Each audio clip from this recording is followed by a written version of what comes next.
Welcome back, everyone. I hope you're ready because today we are making smoked venison salami. A lot of requests for this one. This salami came out absolutely incredible, and let me show you how I did it. So the first thing I'm going to do is basically formulate a recipe, and each salami that I make generally starts with salt and cure, and those ratios are going to be pretty much the same for most of my salamis. The other interesting ingredient is powdered dextrose. That's the sugar that feeds the starter culture. And once I add those three ingredients, I then come back with the seasoning. So venison salami, I'm going to add a little pepper, a little garlic powder. I want some Calabrian pepper. I wanted that smoky, slightly spicy flavor.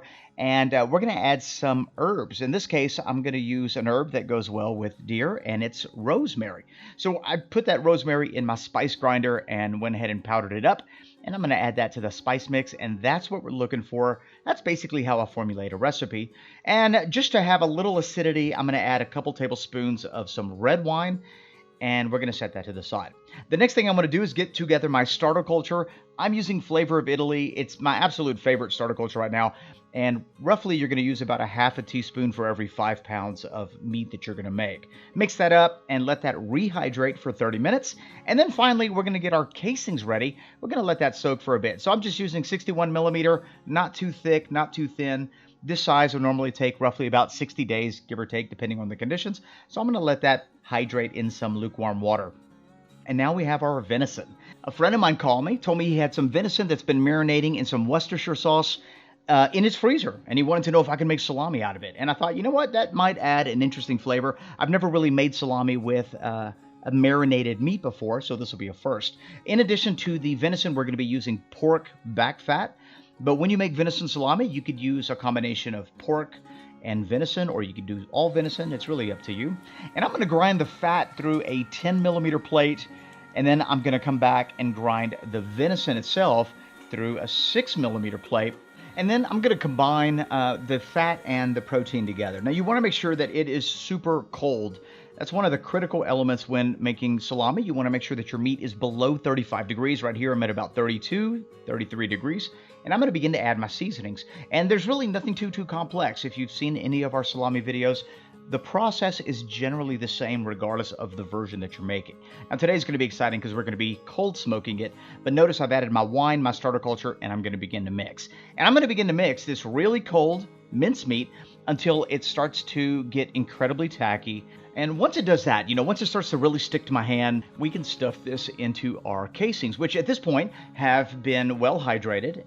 This entire process didn't take but about 30 minutes or so. And I'm just going to go ahead and fill my hopper up. I'm going to take fistfuls of this mince and slam them in the bottom of my hopper till it's completely full. And that's going to help minimize any air pockets. And the reason you want to do this is because air pockets breed bad bacteria. It causes spoilage and can ruin your product from the inside out. So you definitely don't want any air pockets in your mince. If you're thinking about making salami, then you may want to consider investing in a sausage stuffer. The KitchenAid jig works, but you are going to get a lot of friction and a lot of heat, which in turn affects the quality of your salami. After I'm finished casing up my mincemeat, I'm going to go ahead and just press out the remaining mince from my stuffing tube.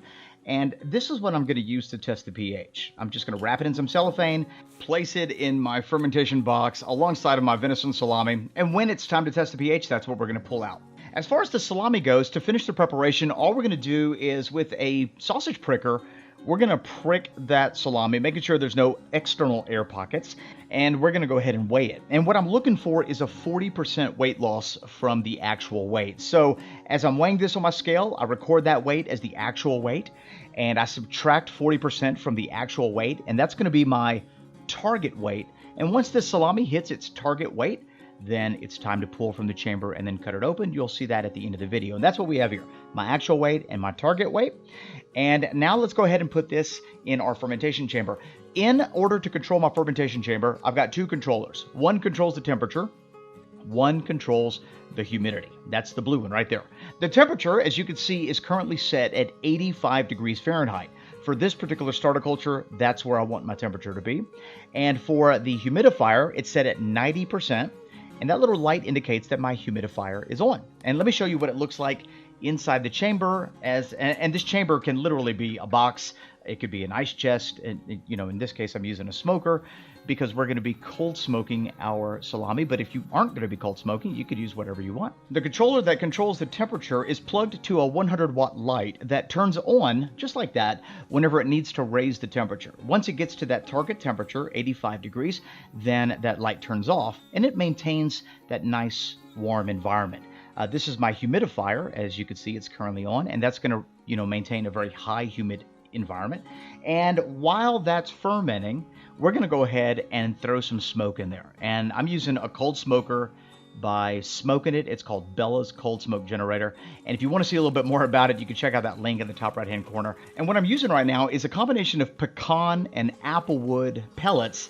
And the amount of chips that I've got in there is going to give me roughly about 4 to 5 hours of cold smoke. Here's a couple tips when smoking salami. Try to use a cold smoke generator that actually produces cold smoke. This one maintains a 79 to 80 degree temperature.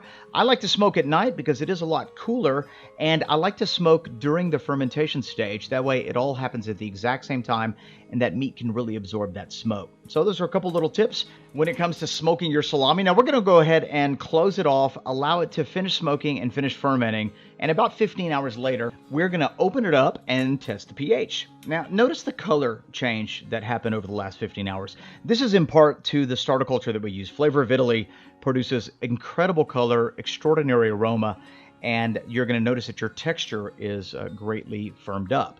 And what we're looking for with this starter culture is a pH between 4.9 and 5.3. Really, anything under 5.3 is going to be safe. The closer you get to 4.9, 5.0 is going to be exceptional product. You're going to get a lot of flavor and color and aroma development. So we're going to go ahead and transfer that to our drying chamber. This is just a modified refrigerator that I've got set to remain at 55 degrees Fahrenheit. And my humidifier inside it is going to keep it at 80% humidity. And it's going to hang out in there until I lose 40% of the weight of the salami. And this is what it's going to look like after that has happened. And I want to say this took about 60 days, give or take. And we're going to go ahead and just cut into that salami. My first impressions with this particular salami are incredibly positive. You've got that rich mahogany exterior because of the smoke and the bloom. You've got wonderful marbling, and the smell coming from it is smoky, slightly fermented. You get a little of that rosemary. So let's go ahead and throw this onto the slicer and see how it slices.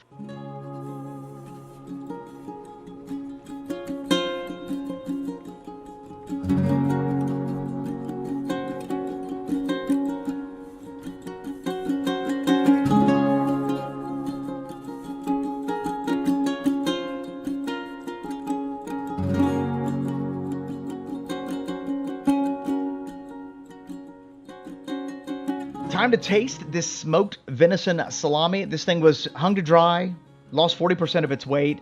Because of the smoke factor, we didn't get very much mold growth on the outside of it, so it wasn't covered in Penicillium nalgiavense. And so it's not going to have that funkiness that typically you're going to get with some salami. But I love the marbling. The texture looks great. It looks and smells amazing. Let's see how it tastes. Oh, that's nice. It's slightly spicy, really smoky. There's a nice herby element to it, but there's still a very venison presence.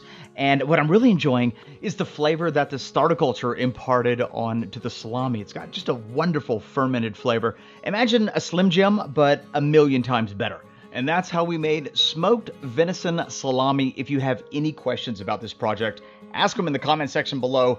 And if you like what you see and you want to support our work, visit our Patreon page, link in the description box. Also, if you want a printable version of this recipe, check out the link in the description box below. You can adjust the quantities, print the recipe. It's got the entire project lined out. You're going to love it. Thanks for watching.